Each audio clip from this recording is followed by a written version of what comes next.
দেন। হ্যাঁ, নিয়ে যেতে পারবেন তো বাসায়? বাসা কত দূর? হ্যাঁ, মেজো ভাই আজকে একটা তরমুজ কিনতেছে। তরমুজটার দাম কত নিল? দাম কত? 350 টাকা। আজ এই তরমুজটা আমরা এক অসহায় রোজাদার ব্যক্তিকে দিব ইফতারি করার জন্য।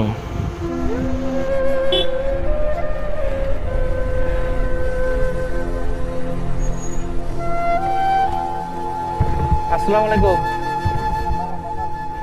এই তো আছি ভালো, আপনি ভালো আছেন?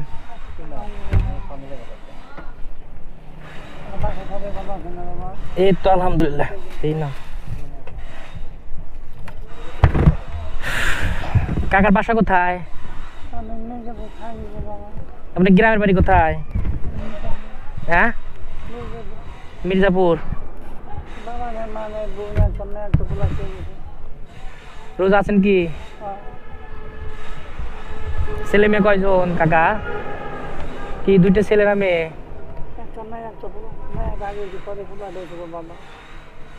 পোলার বয়স কত? ও, কি করে লেখাপড়া?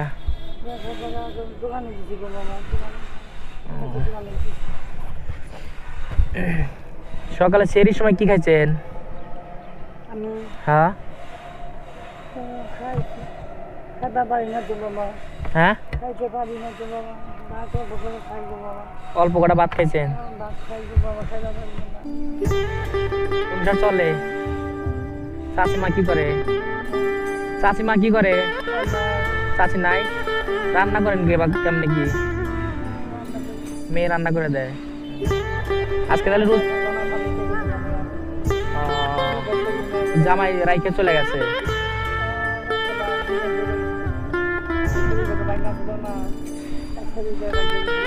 যাই হোক, আমরা হচ্ছে আজকে যে উদ্দেশ্যে বেরোইছি, আমাদের কাছে একটা তরমুজ আছে, বুঝতে পারছেন? যে আমরা খুঁজে বের করবো যে ব্যক্তি আজকে রোজা আছে, অসহায় মানুষ, যে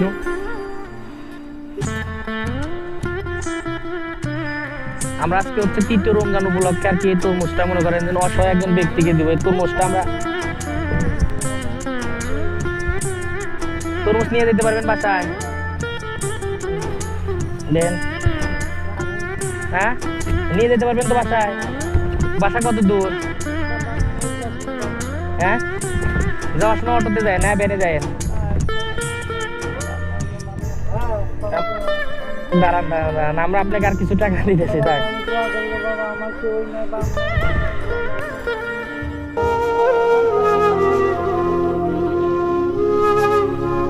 টাকা ধরেন, দেন তো কয় টাকা আছে নে?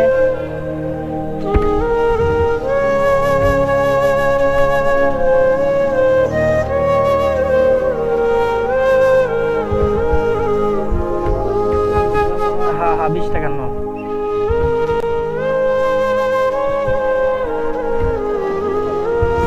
আপনি আজকে বাসায় চলে যান গা। হ্যাঁ, এই তরমুজটা নিয়ে বাসায় চলে যান গা। আমরা তো 120 টাকা দিলাম, ব্যান ভাড়া দিয়ে 20 টাকা। আর তরমুজটা নিয়ে যান গা, একটা অটো ডাক দিয়া। আজকে যেহেতু রোজা আছেন সেই উপলক্ষে আমরা আপনাকে তরমুজটা দিচ্ছি, ঠিক আছে? আমাদের বাসা হচ্ছে সিরাজগঞ্জ। জি, যাই হোক কাকা, আজকে আপনি রোজা উপলক্ষে আপনার মনে করেন এটা আমরা দিয়ে গেলাম ছোট্ট একটা আপনার উপহার। এটা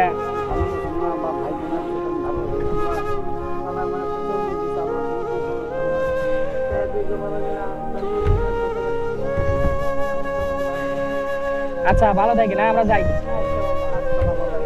ওয়ালাইকুম আসসালাম।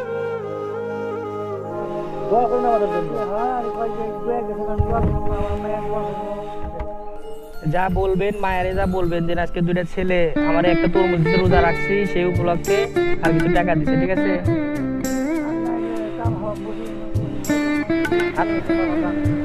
আচ্ছা, আসসালামু আলাইকুম কাকা, ভালো থাকি না?